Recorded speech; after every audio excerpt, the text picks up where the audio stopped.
Good evening, I'm George Cahiles sitting in for Pinky Web. Tonight we ask the questions, we tackle the issues, we clarify matters, and we get on point.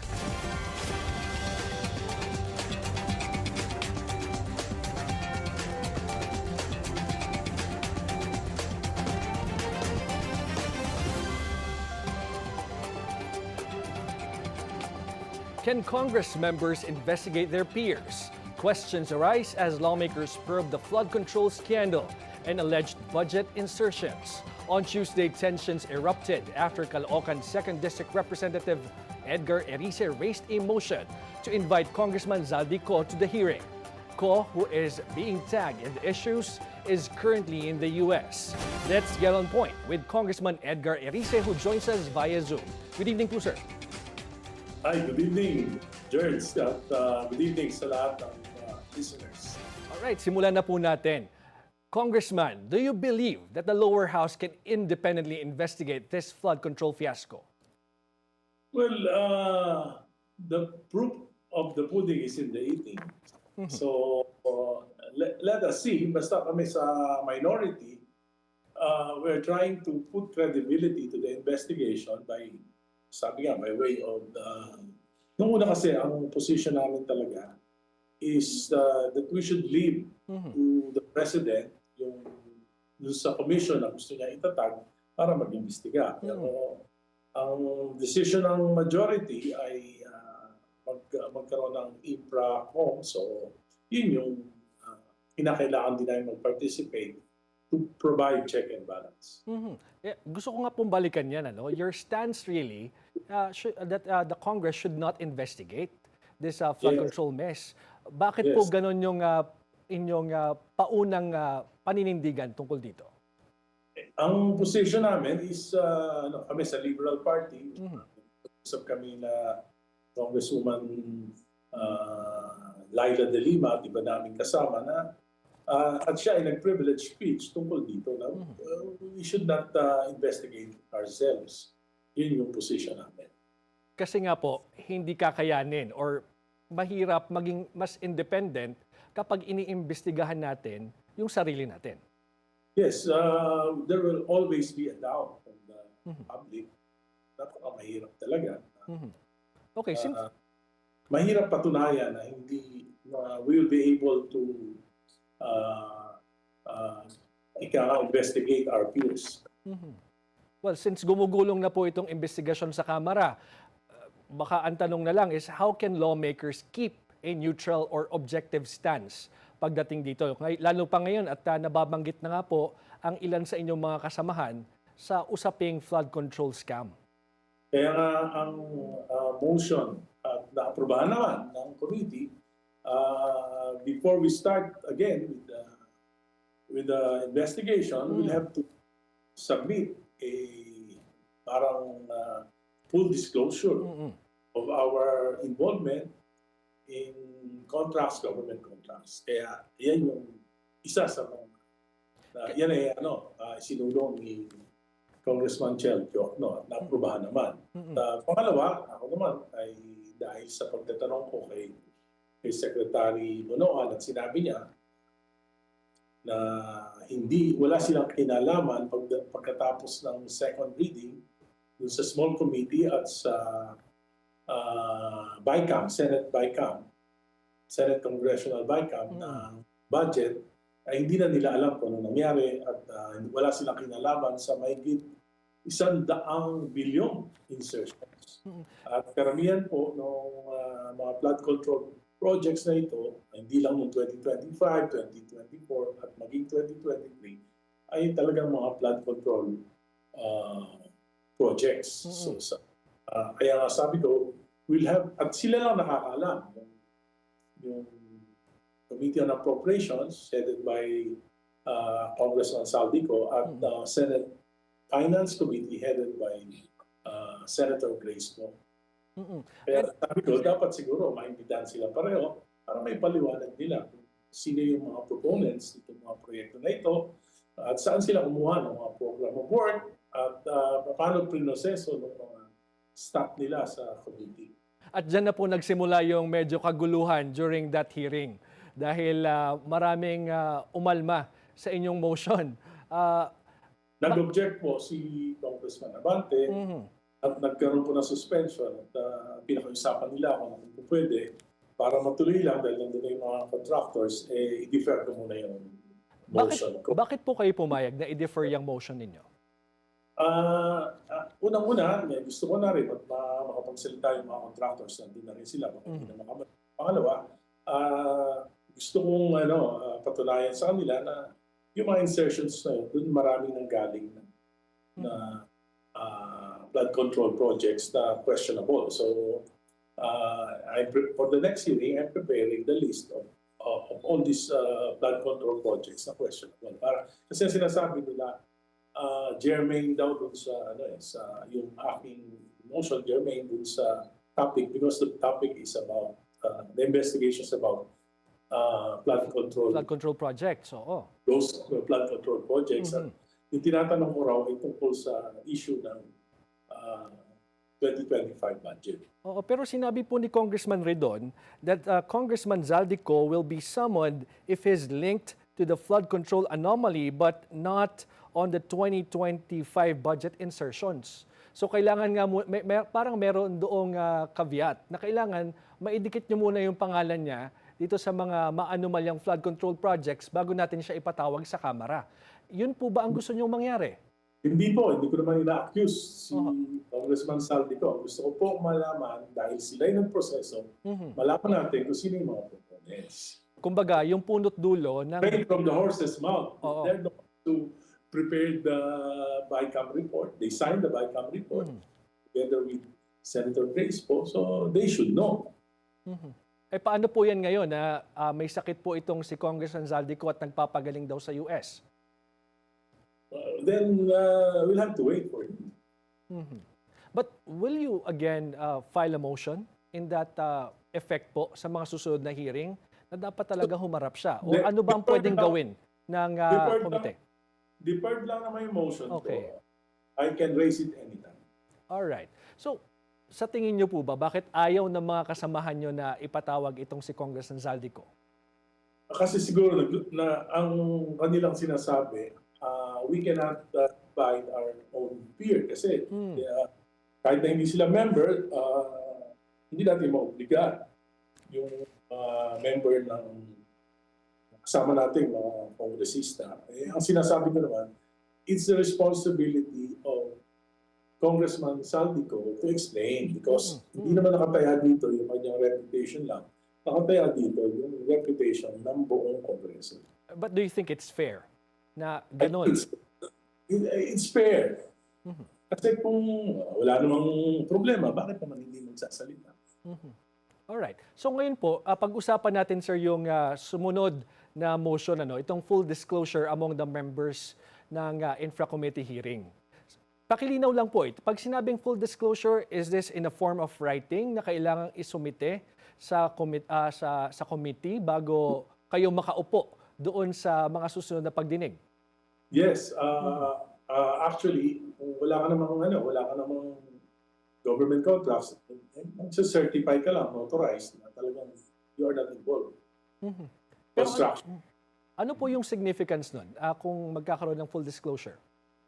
Kasi ang aking motion, dapat kaming mga congressman, dahil na-accuse na may mga contractors at alam naman namin na talagang may mga contractors sa hanay namin, dapat hindi na sila mag-participate sa proceedings to members in Infracom kasi may conflict of interest. Okay. Yun lang naman ang purpose.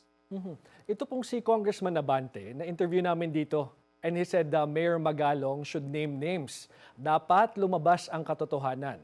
So what was your reaction when he objected from your motion? Na gusto nyo nga po sana magpaliwanag itong si Congressman Zaldico kung anong nangyari during the budget insertions. Nagpapakita ba talaga sila ng sinseridad to get into the bottom of this mess? Well, yun nga, ang sinasabi ko, yung objection nila dito ay lalong makapagpapasama sa image ng House of Representatives. And But we are in the minority, so we will insist. Unfortunately nga po, kayo po ang minorya at kayo po ay natatalo ng mas maraming congressman na Of course, bumoboto. we cannot prevail. We cannot Oho. prevail. Mahalaga din naman sa majority na protektahan natin ang imahe ng Mhm. House of Representatives. Oo. Kaya malamig ko, ay dapat nilang i-consider na hindi, kung mag-iimbestiga rin kami, hindi namin dapat na limitahan Mhm. sa mga contractors, sa DPWH, yung investigasyon. Mhm. Dahil ako, naniniwala ako, kung congressman ka, lahat dapat ng mga projects sa iyong distrito ay alam mo. Mhm. Hindi ako naniniwala na hindi mo malalaman ito. At kung lumabas, for example, in the 2025 budget, kung lumabas ito na hindi nila alam na nakapasok, paglabas, makikita din nila. At kung makikita nila may diferensya, dapat talagang magsasalita din sila. For example, 2026 budget, talagang yung predecessor ko, inimbestigahan ko talaga yung mga nakalagay dun sa 2026 NEP, yung mga proposal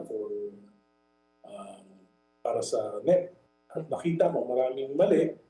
So, nag-submit ako ng observation sa DPWH. At sinasabi ko, masasayang ang pondo dito, kaya dapat palitan ito. So ano pong naging aksyon ng DPWH sa inyong naging komento, sa opinion na sinabmit nyo sa kanila? Ang sabi nila, they will provide, sila agency errata. Yung survey nila. At nakita ko rin naman yung sa submittals, yung mga dating nawala rin nalista rin ng DPWH doon sa NEP, yung mga street lights. Oo. Tingin ko, hindi naman kalokohan yung maglalagay ka pa ng street lights sa EDSA, sa Avenida, samantalang punong-puno na ng mga street lights yun. Suspecha ko pipinturahan lang, lalagyan ng bagong ilaw, sisingilin na. Oo. Kung Egay, help us understand, kasi kanina binabanggit nyo po sa amin is that hindi kayo naniniwala na hindi alam ng kongresista yung mga proyektong nangyayari sa distrito nila. Hindi. Paano po nangyayari yun? Paano po malalaman ng isang kongresista yung mga proyektong nangyayari or gagawin sa kanyang distrito? Unang-una kasi, sa budget preparation, ang unang proseso dyan, kinakailangan yung district engineers will consult yung stakeholders sa community. At ang isang pinakamahalagang stakeholder, yung congressman. Bakit? Sila yung magpapasa ng batas. Pangalawa, yung congressman, hinalal ng tao yan.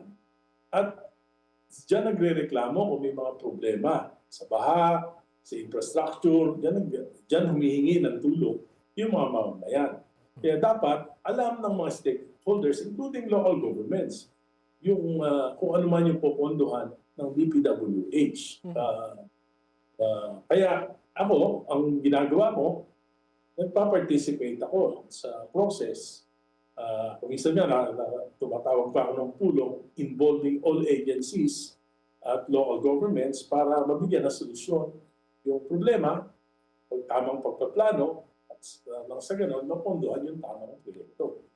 At pagkatapos ng maaprubahan matapos yung mga recommendations sa local level, dadaan yan sa mga regional level, tapos dadating yan sa DPWH main office, papadala yan sa DBM, at consolidate yan ng DBM at ipapasa yan sa presidente at aprobahan yan ng gabinete. At pagkatapos niyan, doon lalabas na yung NEP. So ang unang-unang ginagawa ko, pag lumabas na yung NEP, titignan ko. Kung pumasok yung mga proyekto na kung ano yung mga proyekto na ito, na nasingit, na hindi tama, para sa ganon, merong kasing period of amendments. Bago namin aprobahan niya sa second reading, may period of amendments. So, nakikita. Paliliwanag namin, pag-debate kami, bakit mali o tama yung proyekto na ito. Pagkatapos noon, pag na-aprobahan na sa second reading, lahat ng committee ng mga amendments ng mga individual members of the House, yan ay ipapasa namin sa Committee on Appropriations. Meron sila small committee na mag-aaral noon. At yun ang aaprobahan namin sa third reading. Pagkatapos, ipapasa na yun sa Senado at kung meron pagkakaiba yung version ng Senado at ng mababang kapulungan ay magkakaroon ng bicameral conference committee kung saan doon may mga kuminsan may nasisingit. Pag may nasingit na hindi namin alam, lalabas naman yan sa GAA, Oo. sa General Appropriations Act. Kaya malalaman namin, halimbawa, yun ang sinasabi, di ba, may 2 bilyon, 3 bilyon na dadagdag na hindi mo alam sa distrito mo, hindi tatanungin mo yun. Oo nga, Kong, yan yung pinag-iisipan kong mabuti. Kasi sa haba ng prosesong binabanggit mo na pinagdadaanan ng mga proposed project bago makarating at maipasa bilang batas, parang nasa-shortcut kapag nagkakaroon ng insertions. Yes, lalo na kung malaki. Dahil ang tanong mo nga, saan kumuha ng program of work? Dahil pangalawa, lalo na kung mga malalaking flood control projects, dapat dyan may environmental compliance certificate. So makikita mo yan at dapat tanongin mo yan. At ako, sa implementation ng mga proyekto, siyempre, concern ako. Kaya pag ini-implement na yung project, pinupunta ko yan. Tinitingnan ko, nakikibalita ako sa mga tao kung ano nangyari. Dahil kaya ka nagproyekto, dahil may problema. Alright. Pagka may proyekto, tapos hindi nagawa, hindi magtataka ka. At tingin ko, responsibilidad mo yan bilang representative ng iyong distrito na kumibo at magreklamo sa DPWH bakit hindi na ipatupad o bakit hanggang ngayon hindi pa napatupad samantalang napondohan niya 2023, 2024, 2025. Talagang pag-iisipang mabuti. But Congressman Erice will take a short break. We'll continue our discussion with Caloocan 2nd District Representative Edgar Erice when we return. Stay tuned. This is On Point.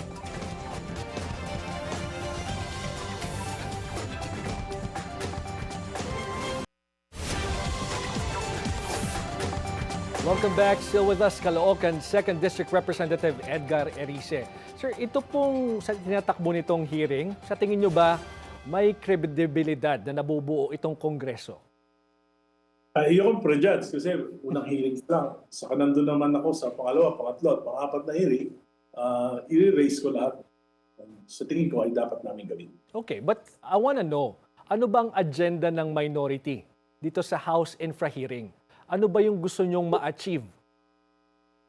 Well, of course, we will provide check and balance. So nakikita namin na hindi maganda yung proceedings, tatama namin. At saan ba patungo itong hearing na ito po? Kasi kakaroon ng committee report So kung ano man yung findings namin, gagawa rin kami ng minority report. Kahit na minority kami, may report pa rin kami base dun sa nasaksihan namin sa pagdinig. Let's talk about this independent commission na isinusulong naman ng executive branch. Ano po ang palagay nyo dito? Napakaganda nito, kaya lang may kinakailangan sa tingin ko ng isang batas para magbigay ng kapangyarihan sa executive para sa ganoon ay makapag-subpoena sila ng mga witnesses. Kasi kung executive department lang without congressional authorization, talagang doon po may papatawag nila yung nasa gobyerno. Yan nga po sana ang gusto kong puntuhin. Ano po? Kasi kung, albawa, executive order lang ito, hindi naman kayang i-compel ng executive branch ang mga miyembro ng nasa legislation na humarap at magsalita at ma-interview. Yes. Kaya nga, on Monday, I will file a proposed bill that will grant the executive department a power to subpoena. Okay. Potential. Siguro po, sa maiksing paraan, can you explain ano po ang lalamanin nitong inyong proposed bill? Ayun lang, simple lang naman. Binibigyan natin ng kapangyarihan ang executive department, particularly the commission na kanilang itatayo, na magpatawag. Ibig sabihin, pag may subpoena powers, pwede mag-contempt kung hindi darating. But are you optimistic that this will pass Congress given na mga kasamahan niyo po sa Kongreso yung maaaring mapahamak dito sa investigasyon na ito? Then we will have to request the President to certify this proposal as urgent. Kapag ganun po, may magagawa ba yung mga miyembro ng Kongreso na huwag aktuhan ito o huwag pansinin? Kasi kung si-certify ng Presidente ito as urgent, then tingin ko ay yung mga alay niya sa Kongreso, which is super majority in the House and in the Senate, ay may obligasyon siguro sa kanya na suportahan ang kanyang agenda sa paglilinis ng gobyerno. Congressman Erice, who do you think should lead this investigation, this independent probe, independent commission? Well, I don't have an idea. Lagay ko, let's leave it to the President kung sino man yung kanyang i-assign. But of course, dapat may mga lawyers at dapat meron din mga engineers na talaga nakakaunawa ng trabaho sa government office. Dati kasi pinafloat yung pangalan ni Baguio City Mayor Benji Magalong to lead this independent commission. Do you think that will sit well with congressmen? I don't think so. Kasi hindi lang with congressman. Dahil whether we like it or not, Mayor Magalong is a politician. And we should do away with politicians dito sa independent commission. Okay, so you're saying na dapat hindi politiko. Dapat Hindi walang vested interest o walang... Oo.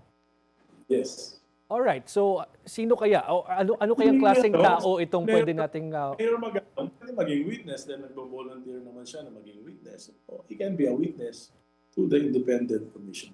Okay, may pasabi na po ba ang committee kung kailan yung next hearing at sino yung mga iimbitahan? Wala pa po.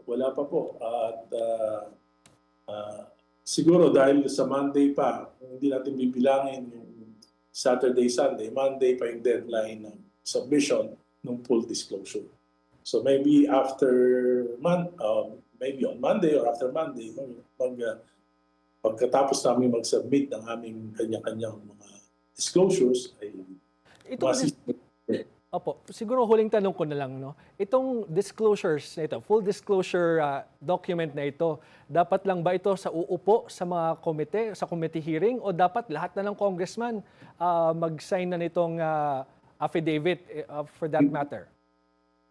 Hindi po. Ang motion po na naaprubahan ayon sa motion ni Congressman Jokno ay kung sino lang yung gusto mag-participate sa proceedings. Alright, sige po. Maraming salamat, Congressman Edgar Erice.